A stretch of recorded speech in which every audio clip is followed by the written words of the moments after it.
here's everything you might have missed in the Falcon and the Winter Soldier finale.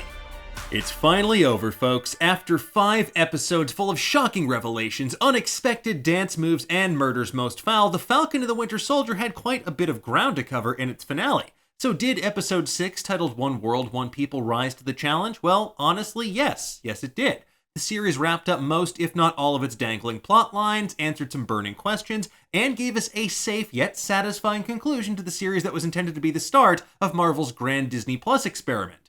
Now, we're going to break down everything that happened in this episode, including all the Easter eggs, references, and hidden details you might have missed. And as always, if you prefer to read all about it, Rosie Knight has you covered over on Nerdist.com. However, in order to talk about this episode in detail, we kinda need to spoil it. So if you haven't seen the episode yet, or you clicked this video by mistake, make like Bucky Barnes and yeet yourself on out of here. Alright, let's get into it, shall we? Well, folks, they did it. The Mother Falcon did it. Sam Wilson is officially Captain America, and he looked damn good doing it. I'm sorry, wait, who are you? Captain America. This episode starts in the middle of the Flag Smashers' attack on the Global Repatriation Council in New York City, and wastes no time at all in answering last week's question of what's in the box. It's a rhetorical question. The answer, as we all suspected, is a brand new Captain America suit complete with vibranium wings, courtesy of Wakanda's finest tailors and engineers. And Captain America, it turns out, is not on the moon like some guards would have you believe. He's right here, and his name is Sam Wilson. This costume first appeared in Captain America Volume 7, number 25, and it's immediately put to the test in a brutal battle against the Flying Frenchman, Batroc the Leaper. And that's fitting because those two tussled in all-new Captain America number 1. Unfortunately for Batroc, Sam introduces him to a world of Albon pain and flies off to stop the Flag Smashers. While this is happening, Bucky gets accosted by a strange man who turns out to be Sharon Carter wearing a photostatic veil, which is Marvel's version of those elaborate Mission Impossible-style masks that we first saw Black Widow use way back in Captain America the Winter Soldier. Sharon apparently showed up at Sam's request, but as we'll see, she has some very personal and important ulterior motives to risk setting foot on US soil again, but more on that in just a little bit. Carly and the Flag Smashers basically laid an elaborate trap, assuming that Sam and company would show up, and their goal is to lure all the GRC's VIPs into armored transports which they intend to hijack. Now, hilariously, when they enter the building, Bucky's vibranium arm doesn't set off the metal detector, but Sharon does because she's carrying Chekhov's gun, which she will put to not so good use later in this episode. And quick side note, I know I joke a lot about Senator Bad Guy, that walking, talking clown fiesta who's played very well by Alfie Highorth, but it's incredibly funny to me that he's only listed in the credits as government official. Marvel, what are you doing? How did he never once get an actual name considering how prominently you feature him in this series? From here on out, he is officially Senator Bad Guy. That is canon. Anyway, let's move on. So Carly calls Bucky on the phone to try and lecture him about fighting for the wrong side in a true battle of Boomer versus Zoomer, and Carly asks Bucky if he's ever fought for something bigger than himself, which, that's gotta be one of the funniest questions you can ask that guy. I mean, look, from Hydra and the Nazis during World War II to Thanos and his forces during Infinity War, yeah, in Bucky's own words, that's all I ever tried to do, and I failed twice, and in Bucky's case, failure is particularly brutal. The first time he gets morphed into a Hydra super soldier assassin for literally decades, and the second time he gets morphed into a pile of dust for half a decade, so no wonder he's a little bit jaded. With that said, Bucky does try to put what he's learned in therapy and from Sam to good use by telling Carly that the blood on her hands will only come back to haunt her. Unfortunately, she doesn't really care about Bucky's advice. She was just keeping the Winter Soldier busy while another Flag Smasher, Lennox, plants a pair of devices, either bombs or electromagnetic locks of some sort, on the prisoner transports containing the GRC officials. Seriously, Bucky, you had one job. Sharon does her one job in the most gruesome fashion possible by planting a device that unleashes mercury vapor on Lennox that turns him into somewhere between Taserface and the end of Raiders of the Lost Ark. I guess she knows she has a pardon coming, so violating the Geneva Convention in the meantime seems like fair game in her book. While Sam chases down the Flag Smasher Diego, who's flying a chopper like I would playing Warzone, we see that Wakanda did not skimp on the accessories. Red Wing is back. Actually, Red Wings, plural, as we see later this episode. They also made his wings out of the finest vibranium imaginable, capable of repelling a crashing helicopter. And then, in classic Sam Raimi Marvel movie fashion, we get citizens applauding our hero on a crowded New York City bridge, which is, you'll love to see it. Next, we see Carly's radicalization and nihilistic streak continue as she rationalizes murdering all the hostages if it'll help get their point across. The other Flag Smashers all seem pretty uncomfortable with this, but Carly is very clearly in control, even if she's the only one ready for this to become a suicide mission. One world.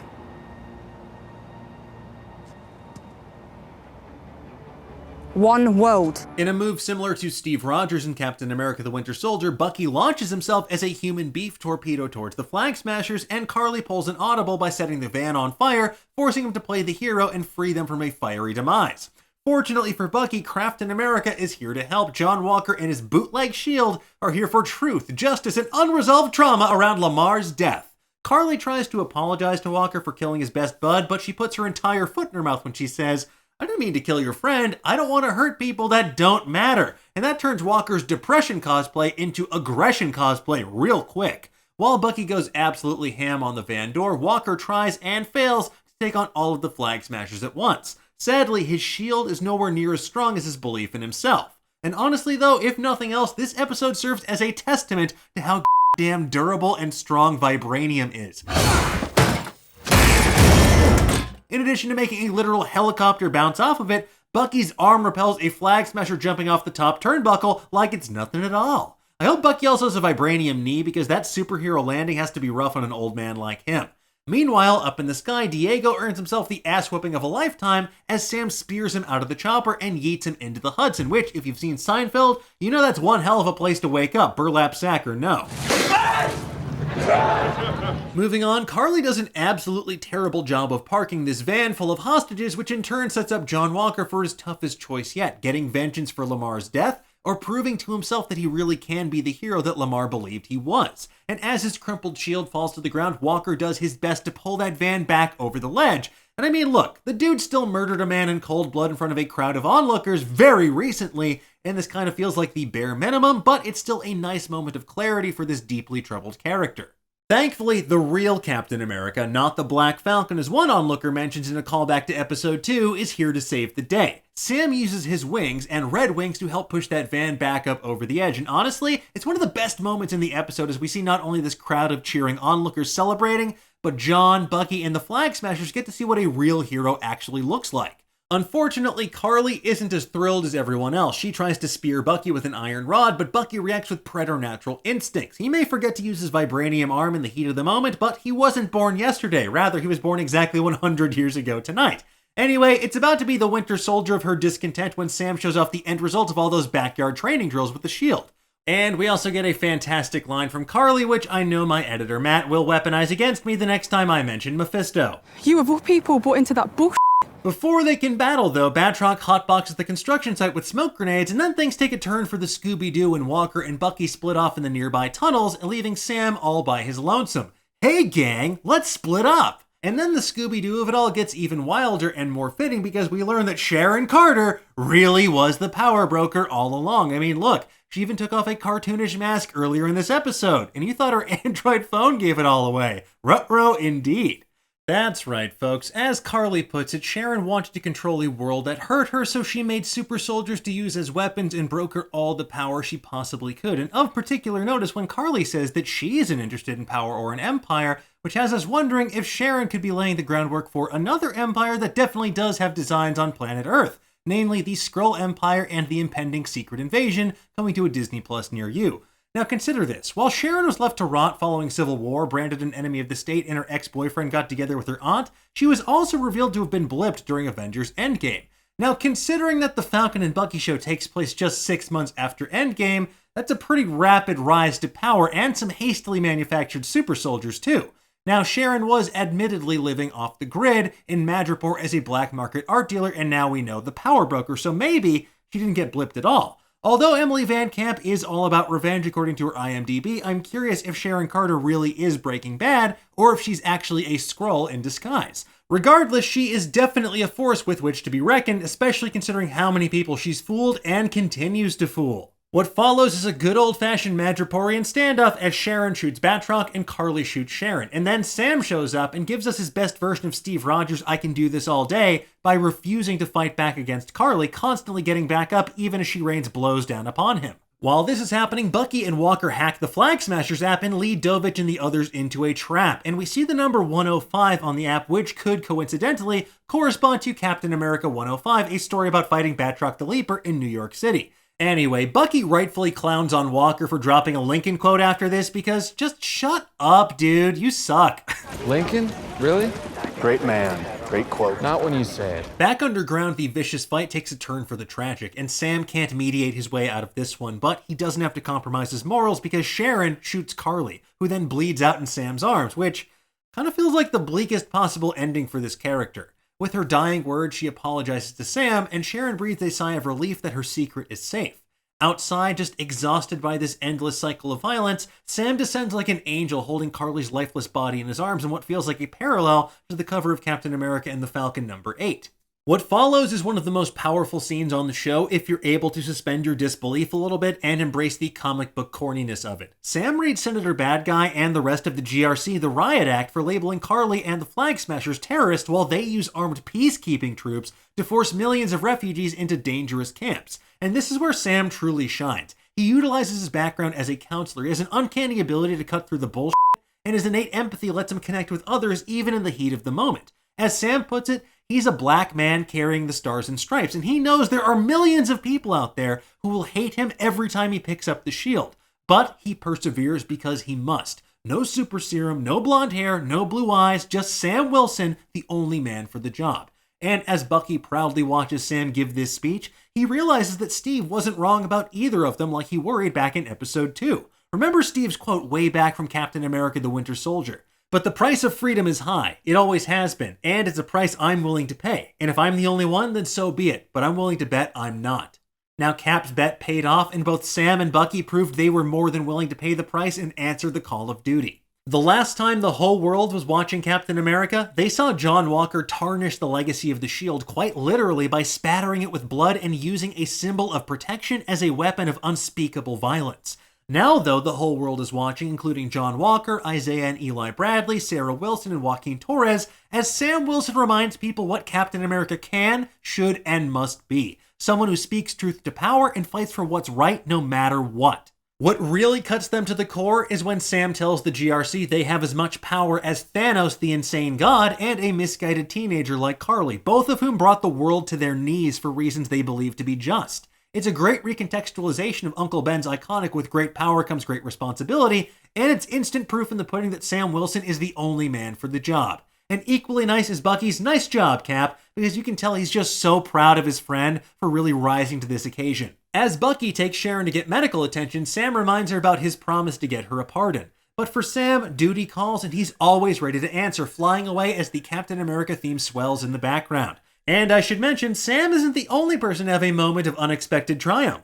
After this, the surviving Flag Smashers trip to the Raft, the maximum security prison first introduced back in Civil War where Zemo is currently imprisoned, is cut unexpectedly short when the car they're in explodes MacGruber style in a maelstrom of death and destruction thanks to Zemo's trusty Sokovian butler Esnik, who's sitting nearby with a detonator in hand. I mean, see, this is why I had to lock him up way back in a freezer in Tomb Raider 2. Meanwhile, at the Raft, Zemo listens to reports that the Flag Smashers went from super soldiers to super cinders on a radio, and Zemo's primo schemos give him sweet dreamos as he lays down extremely pleased with himself. Also, Zemo's effete prison habits haven't changed a single bit, as evidenced by a copy of Alexander von Humboldt's Views of Nature, an 1807 collection of nature essays that inspired the likes of Henry David Thoreau. After that, the Contessa Valentina Allegra de Fontaine, as played by the amazing Julia Louis-Dreyfus, returned, sitting with John Walker's wife in the same courtroom where Walker was unceremoniously stripped of his Captain America title the previous episode. As it turns out, Val has a brand new costume for him. It's the same, but black. Okay, fine, she has a slightly different yet comics-accurate costume for him, but a brand new identity, namely U.S. Agent, which is the mantle Walker assumed in the comics after stepping down as Captain America. The real question is, did Val actually engineer the Flag Smashers car bombing? I mean, is she in cahoots with Zemo? I wouldn't put it past her, just like I wouldn't call her Val to her face. Don't call me that. Copy. After all, as Val mentions, things are about to get weird. How weird, you ask? Well, my best guess is that she means either impending invasion of the Skrull Empire weird, or launching a top-secret government-approved version of the Avengers weird, like Dark Avengers or Thunderbolts weird. The kind of weird that would perfectly suit U.S. Agent as opposed to Captain America. One thing though is for certain, this is not the last we've seen of Val. Don't call me that. Copy. Moving on, well, that's exactly what Bucky's trying to do. Move on. He has one of the most challenging conversations of his life when he sits down with his friend Yori to admit the terrible truth that he murdered Yori's son back when Bucky was still the Winter Soldier. And I'm honestly stunned they played this out as long as they did, and both Sebastian Stan and Ken Takamoto, they knocked this scene out of the park. It was so affecting. We also see that Bucky has, at long last, completed making amends to those that he wronged, returning his/Steve's journal to his therapist, Dr. Rayner, as proof that he is, in fact, on the road to recovery, even if it does technically violate the conditions of his pardon. And while Bucky no longer has his Wednesday sushi buddy, he knows he did the right thing deep down. Speaking of doing the right thing, Sam pays a visit to Isaiah Bradley in Baltimore, and although Eli gives Sam grief, Isaiah begrudgingly admits that he's impressed with how Sam acquitted himself in his debut as Captain America, and as the original Black Captain America, Isaiah's approval means the world to Sam, especially now that Sam knows the terrible truth about how Isaiah was treated and the Super Soldier program's legacy. What Sam does next, though, is what broke me during this episode. He takes Eli and Isaiah to the Captain America exhibit at the Smithsonian that we saw way back in episode 1, except now there's a new addition, a statue, an exhibit all about Isaiah Bradley telling his story on the record for the very first time. The plaque reads, Isaiah Bradley is an American hero whose name went unknown for too long. Isaiah was one of a dozen African-American soldiers who were recruited against their will and without their consent for participation in human testing in pursuit of the Super Soldier Serum. Most did not survive. The few who lived through testing were sent on secret missions during the Korean War. During the conflict, against all odds, Isaiah Bradley rescued his fellow soldiers and 28 other POWs from behind enemy lines. However, fearful of the ramifications of a black super soldier, some individuals within the government tried to erase Isaiah's story from history. His family was issued a falsified death certificate, and for decades the truth of his unflinching bravery was buried. Honestly, it's a powerful moment and a great reminder to go back and reread Truth, Red, White, and Black if you haven't already done so. Now, moving on, the episode ends thankfully on an upbeat note with a cookout in Louisiana with Sam's sister, his nephews, and his neighbors as the sweet strains of Curtis Harding's On and On play in the background. And Uncle Bucky even shows up with a cake in hand to flirt with Sarah and lift 3 whole kids with his vibranium arm. But the arm that really matters is Sam's arm around Bucky's shoulder as we fade to black, revealing a brand new title card, Captain America and the Winter Soldier. And I guess that means we won't get a second season of the Falcon and Bucky Show, because as the Hollywood Reporter reported on Friday, showrunner Malcolm Spellman is working on the Captain America 4 movie. As for what that's about, we'll just have to wait and see. Speaking of waiting and seeing, did you stick around to watch that mid-credit scene? Well, I sure hope so, because Sharon Carter gets her long overdue pardon from Senator Bad Guy, who apologizes to Sharon and her family. He invokes Sharon's Aunt Peggy, the original Agent Carter, and her history of service and trust. Sharon gets a full pardon and reinstated to her old division, which I'm guessing here is the CIA, because S.H.I.E.L.D. seems to be no more. Except Sharon is more like double Agent Carter, because outside the courtroom she calls someone to arrange buyers for all manner of government secrets and prototype weapons. So the power broker isn't out of business, she's just getting started.